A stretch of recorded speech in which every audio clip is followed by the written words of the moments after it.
Good morning, everyone. We have Professor Daniel with us. He is from Christian Brothers University, USA. So let's have some interaction with him. Hello, Daniel. Hello. Welcome. Thank you. So, Daniel, we just would like to understand few things about education in US and especially at CBU. Okay. So, like how many courses are offered there? What all variety of courses are there? Right. So CBU, it's a 4-year university, which is kind of ironic because we have undergraduate and graduate, postgraduate level courses. So our students in the undergraduate courses, they would study for 4 years to get their bachelor's degree. We have a school of business, a school of sciences, a school of arts, and I'm forgetting one, a school of engineering, of course, yeah. And then each of those schools also has postgraduate courses as well. So in the School of Engineering, we have a Master's of Computer Information Systems and then also Engineering Management. In the School of Sciences, we have a Data Science degree. Great.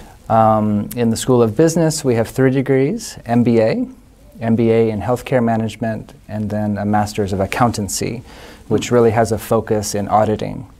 And then in the School of the Arts, we have degrees in Education. Okay. And so the advantages, I guess, of studying at CBU or in the United States is that one of the biggest advantages is that the diversity that you find in a US campus. So CBU, we're less than 2,000 students, but we have students from 43 different countries. Wow. Right, and so students from all different backgrounds come in. Obviously, they're learning how to study, how to be a good student, but they're also learning about international other cultures without leaving the classroom. Right. So and this brings another question to me. So, like, is there anything that CBU does for these students so that they overcome the cultural barrier or similar things? So it all begins even before the student arrives, in that there needs to be communication about expectations. Okay. Obviously, there are all of the visa issues that the student has to accomplish before arriving. But we, for example, we're developing a pre-arrival course that international students would take that would introduce them to academic integrity, cultural differences, cultural sensitivity. So it actually is quite a bit on the linguistic side because it's kind of a bridging them to the system, yeah.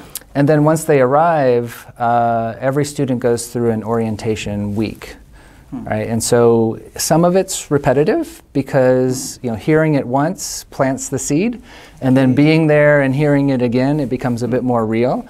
But it is a challenge, and every single student is going to experience some type of culture shock and go through these phases of joy, and then anger, and then humor, and then finally acceptance. Right, but telling a student before they arrive and when they arrive, this is normal, it really helps them get through that process and say, okay, we know that you want to go home, but it's going to pass, right? And if I talk about students like coming from different countries, they also have different educational culture, I would say. Right.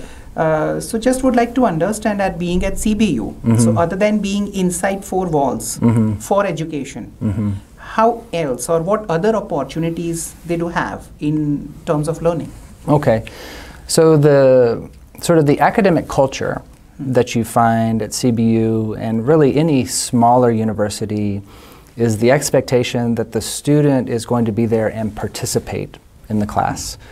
A student can't just sit there and be quiet and take notes, right? And there's the professor may have a lecture, but there will always be a question and answer, and the best students are the ones that ask good questions, right? They ask questions because they've heard the material, they've listened carefully, and now they're going to the next step, using their critical thinking to say, okay, well, what does this mean in this context? And students also find opportunities to collaborate with their professors. Okay. So at CBU, for example, in our School of Civil, in School of Engineering and Civil Engineering, we have a bridge building team. Okay. So they have to design a model of a bridge. There are these specifications. They have to manufacture the bridge. They have to be able to construct it and take it apart and pack it to go to the competition. Okay. Right? And the professor goes with them. And then they're basically being tested on how quickly they can construct this bridge as a team. So last year, CBU's team, they won the regional competition, went to the national competition, and we're competing against Purdue, Georgia Tech, these really famous engineering schools, and we came in second place. That's great. Right. And like what opportunities students have in terms of internship? Right, so on the legal side, they have to study in the United States for 1 year. So we would consider that 2 full semesters before they have the opportunity to do an internship. And it's called Curricular Practical Training, CPT. And so what we're seeing post-COVID is that many of these internships pay the student. Right? So as before, it was almost always volunteering. You were doing it for the experience. But now because there's such a need for talent and labor in the US, many companies are paying for that internship.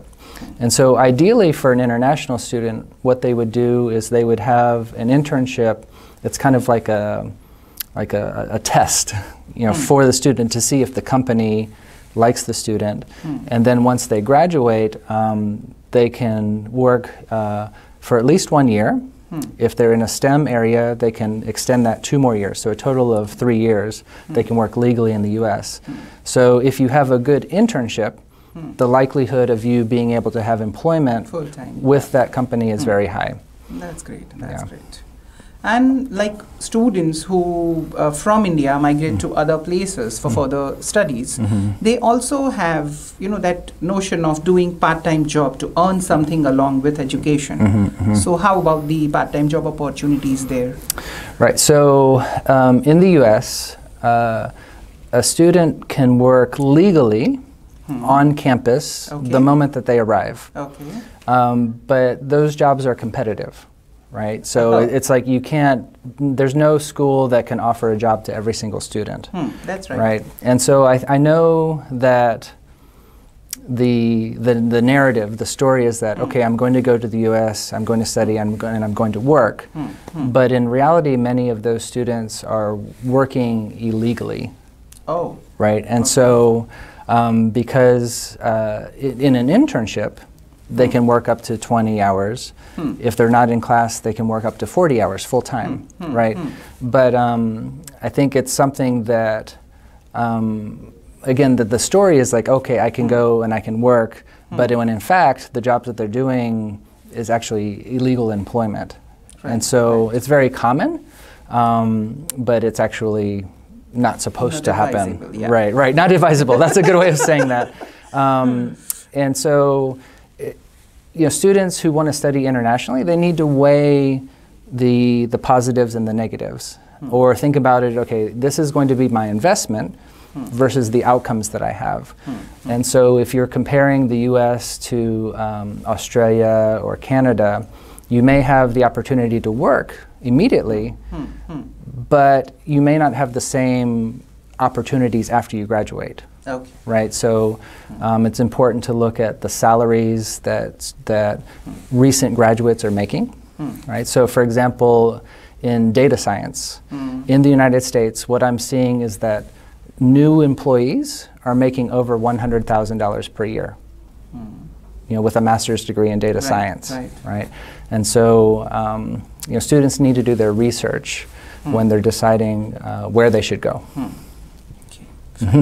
So now last question, Daniel. Okay. How's your experience of being at GGU? It's been wonderful. The campus is lovely, and I like that we're looking for ways to collaborate. so that GGU students can have international experiences, whether it be online virtually with our students or professors, whether our professors can interact with the faculty here. And eventually we hope that students from GGU can visit CBU to do short-term programs, maybe semester programs. Yeah, we would love for our partnership to bloom. Sure, looking forward to it actually. Yeah, great. Thank you. Yeah, my pleasure.